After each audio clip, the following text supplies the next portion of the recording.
Hi విని మీకు ఒక మంచి స్టోరీ చెప్తాను. ఇది బాగా కనెక్ట్ అవుతుంది మనకి. మన జీవితంలో మనకి బాగా కనెక్ట్ అయిపోయి ఒక స్టోరీ అనమాట. మీకు ఐన్‌స్టీన్ తెలుసా? ఐన్‌స్టీన్ మంచి మేధావి. ఆయన మంచి స్పీకర్. అనేక యూనివర్సిటీస్‌కెళ్ళి టాక్స్ ఇచ్చే పర్సన్ అనమాట. సో, ఈయన టాక్స్ ఇవ్వడానికి వెళ్ళేటప్పుడు ఇంకొక డ్రైవర్ ఉన్నారు. ఆ డ్రైవర్ కూడా వెళ్తుంటే డ్రైవ్ చేస్తుంటాడు.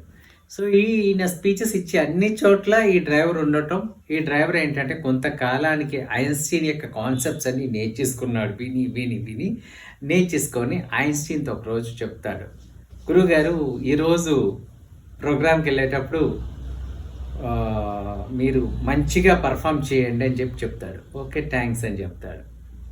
సో, లోపల ఒక చిన్న కోరిక ఈ డ్రైవర్‌లో ఉంటుందన్నమాట.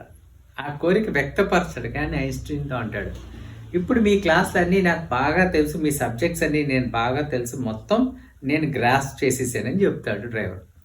సో ఐన్‌స్టీన్ నవ్వుతూ అంటాడు, ఓకే, మనం ఈరోజు చాలా లాంగ్ డ్రైవ్ వెళ్తున్నాం, వేరే యూనివర్సిటీకి వెళ్తున్నాం. అక్కడ నేనెవరు పెద్దగా తెలియదు, ఎందుకంటే ఆ రోజు సోషల్ మీడియా లేదు కదా.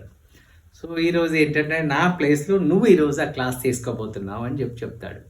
సో డ్రైవర్ షాక్ తింటాడు, కానీ డ్రైవర్లో కాన్ఫిడెన్స్ ఉంది. ఏంటంటే గురువుగారితో అన్నీ నేర్చేసుకున్నాడు కదా, ఈయనకి అవకాశం వచ్చింది. ఏంటంటే ఇప్పటి నుంచో అనుకుంటున్నాడు స్టేజ్ ఎక్కి 4 మాటలు మాట్లాడాలని. సో వాడికి వెళ్తాడు. వెళ్ళిన తర్వాత ఏంటంటే రోల్ చేంజ్. ఐన్‌స్టీన్ ఈయన కారు నడుపుతాడు, డ్రైవర్ ఏమో ఐన్‌స్టీన్ ప్లేస్లో కూర్చుంటాడు. యూనివర్సిటీకి వెళ్ళగానే ఐన్‌స్టీన్ యొక్క డ్రైవర్ని వాళ్ళు రిసీవ్ చేసుకుంటారు, ఎందుకంటే ఐన్‌స్టీన్ కార్ డ్రైవింగ్లో ఉన్నాడు కదా డ్రైవర్.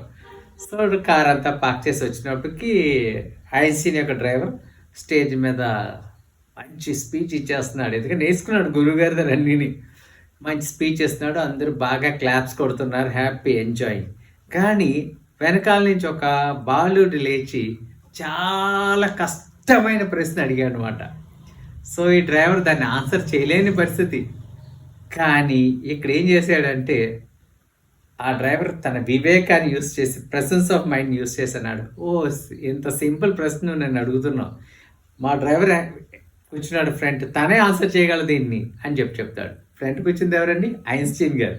సో ఈ డ్రైవర్ ఏమంటాడు, డ్రైవర్ పైకి రా, దానికి ఆన్సర్ ఇవ్వంటాడు. సో అసలైన ఐన్‌స్టీన్ పైకి వచ్చి ఆ ప్రశ్నకి జవాబు ఇవ్వటం జరుగుతుంది. సో ఈ కథలో మనకు అర్థమైంది ఏంటి అంటే, మనం కూడా ఇంతేనండి. మనం ఎవరితో ఉంటున్నామో, ఎవరితో సహవాసం చేస్తున్నామో, మన ఫ్రెండ్స్ ఏంటో, మన సర్కిల్స్ ఏంటో, మన కమ్యూనిటీ ఏంటో, మనకు కూడా ఉండే గ్రూప్స్ ఏంటో అన్నది మనం ఏంటి అన్నది డిసైడ్ చేస్తుంది. సో అందుకే అంటారు, live with positive people, move with positive people, positive circles పెంచుకోమని చెప్తారు. సో ఎప్పుడైతే మనం పాజిటివ్ సర్కిల్స్ పెంచుకుంటామో మన లైఫ్లో మనం ఎంట్రీచ్ అవ్వడానికి, గ్రో అవ్వడానికి ఆస్కారం ఉంది. ఇక్కడ చూసారా, ఆ డ్రైవర్ వెళ్ళి డెలివర్ చేసినప్పుడు కూడా డ్రైవర్ యొక్క ప్రెజెన్స్ ఆఫ్ మైండ్ అండ్ వివేకం చూశారు కదా. ఒక ప్రాబ్లం వచ్చిన ప్రాబ్లం ఈజీగా సాల్వ్ చేయగలిగాడు. ఎవరి నేర్చుకున్నారు? గురువు గారు ఐన్‌స్టీన్ నేర్చుకున్న స్కిల్ అనమాట అది. సో ఇలాంటివి మన జీవితంలో కూడా ప్రాబ్లమ్స్ వస్తాయి. ప్రాబ్లమ్స్ లేని మనిషి లేడండి.